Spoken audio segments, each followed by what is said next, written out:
इसका मतलब है कि श्रेष्ठ आचरण है, और जिसका श्रेष्ठ आचरण होता है उसी के चरण की पूजा सिंहासन पर होती है। प्यारे, धरती पर नहीं, उसके चरण पादुकाओं की पूजा कहाँ होती है? सिंहासन पर होती है, जिनका आचरण श्रेष्ठ होता है। और राम जैसा श्रेष्ठ आचरण संसार में किसी का है ही नहीं, इसलिए उनका एक नाम है मर्यादा पुरुषोत्तम।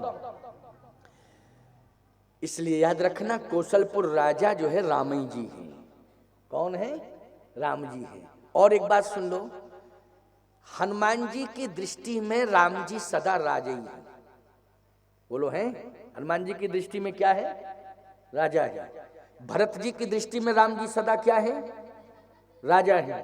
बोलो है कि नहीं?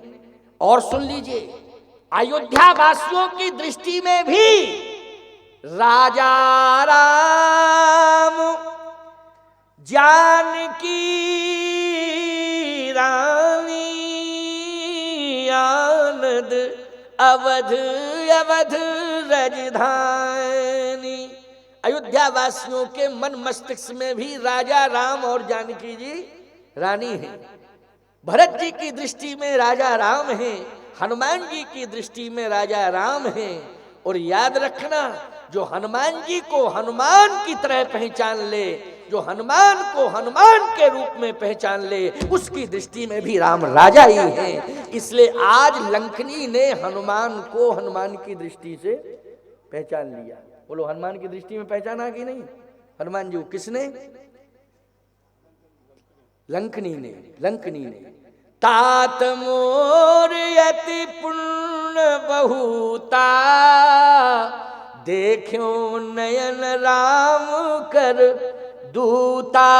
अरे सीता जी के सामने तो हनुमान जी को परिचय देना पड़ा राम दूत में मात, जानकी बताना पड़ा कि मैं राम दूत हूं, लेकिन लंकनी को बताना नहीं पड़ा, वो तो पहले ही बोल गई राम दूत, देखो नैन राम कर दूता। बताया हनुमान जी ने कि मैं रामदूत हूं, देखो नैन राम कर दूता। मैं समझ गई हूं कि रामदूत हैं आप।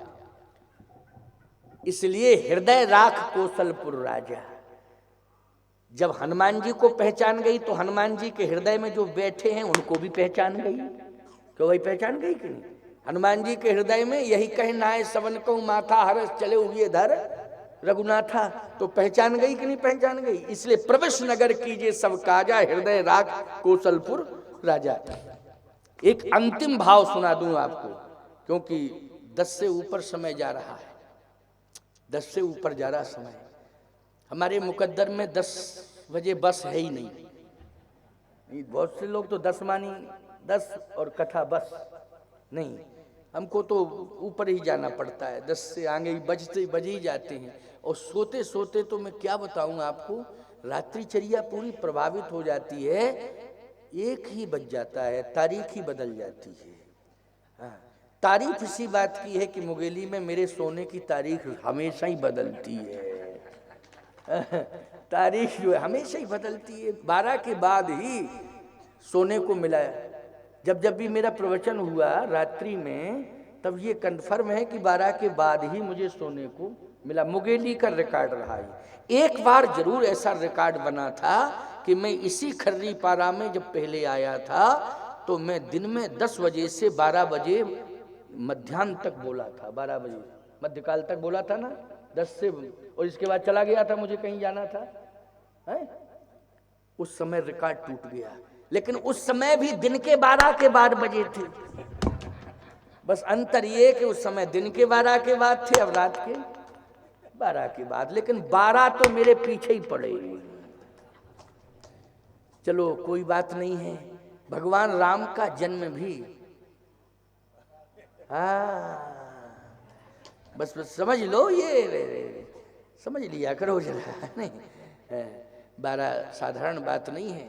आप कहो तो राम जी का दिन में 12 बजे हुआ था, कृष्ण भगवान का रात के 12 बजे हुआ।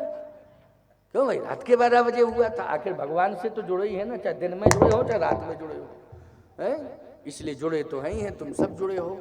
आओ एक अंतिम बात सुन लो, बहुत बढ़िया। शांति को प्राप्त करना है तो माध्यम किससे बनाना पड़ेगा? संत को।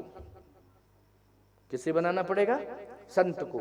और यदि स्वयं कोई संत हो तो उसे भी संत को ही माध्यम बनाना पड़ेगा।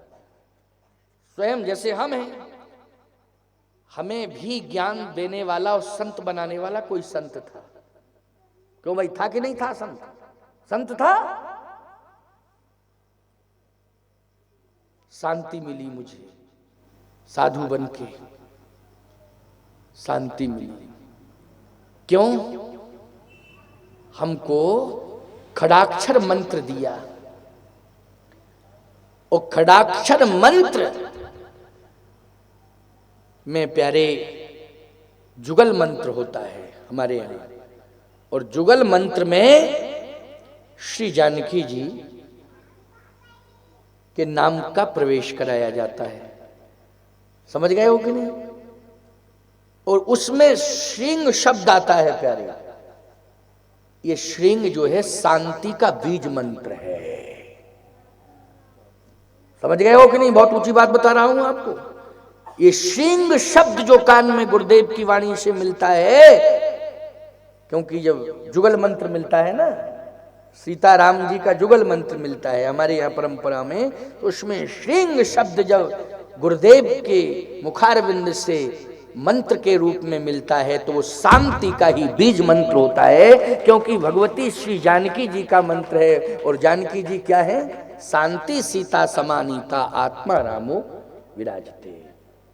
तो बोलो, गुरुदेव के द्वारा, एक संत के द्वारा शांति का मंत्र मिला कि नहीं?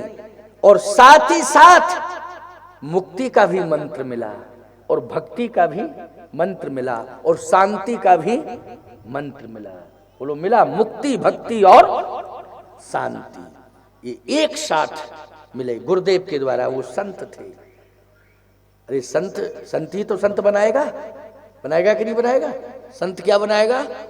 संत बनाएगा। संत के पास पहुंचोगे संत बन जाओगे, हैं? गजड़ियों के पास पहुंचोगे चिलमची हो जाओगे। हाँ, वो तो है ही है, परंपरा ही है वो। जहां जिसके पास पहुंचोगे वैसे ही रंग चढ़ जाएगा, है? जैसा करो संग तैसा चढ़े रंग। इसलिए संग अच्छा करना चाहिए। यही अच्छा संग है सत्संग।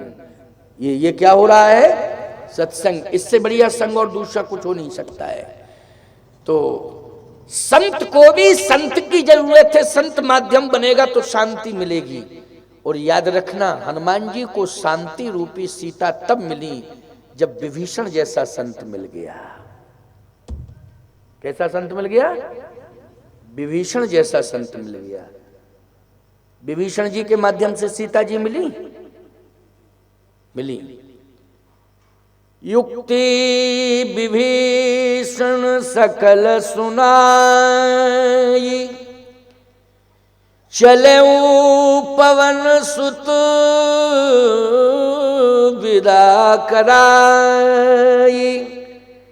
युक्ति विभीषण जी ने युक्ति बताई। उस युक्ति के माध्यम से मां जानकी जी मिली हनुमान जी को। जानकी जी के मिलने का अर्थ है शांति मिलना। क्या मिलना? शांति मिलना। युक्ति किसने बताई? विभीषण जी ने बताई। एक और अच्छी बात इसमें समझ में आ रही है कि विभीषण जी ने एक बात कही हनुमान जी से कि आप क्या उद्देश्य लेके आए हैं लंका में? तो हनुमान जी ने कहा कि मैं माता जानकी को प्राप्त करना चाहता हूं। अच्छा, क्या आप रास्ता बता सकते हैं या आप मेरे साथ चल सकते हैं? विभीषण जी ने कहा, बात यह है कि चल तो सकते हैं हम, लेकिन जहां रहती हैं वहां प्रवेश नहीं कर सकते। चल तो सकते हैं, लेकिन जहां रहती हैं वहां सीमा है। उस सीमा के अंदर प्रवेश नहीं कर सकते, बाहर तक तो जा सकते हैं। तो कहां रहती हैं? कौन सी सीमा है? कहा वो एक वाटिका में रहती हैं। वाटिका में? सही बताओ भैया, वाटिका में होते हैं वृक्ष। वृक्ष होते हैं कि नहीं? जिंदगी को इस प्रदूषण के जमाने में जिंदगी को शांति अगर मिल सकती है तो वृक्षों के बीच में मिल सकती है, और कहीं नहीं मिल सकती। कहां मिल सकती है? वृक्षों के बीच में। अर्थ निकल के आ गया कि नहीं आ गया? वृक्षों के बीच में शांति मिल सकती है। और लंका में वैचारिक प्रदूषण भी बहुत बड़ा है। मैं कहता हूं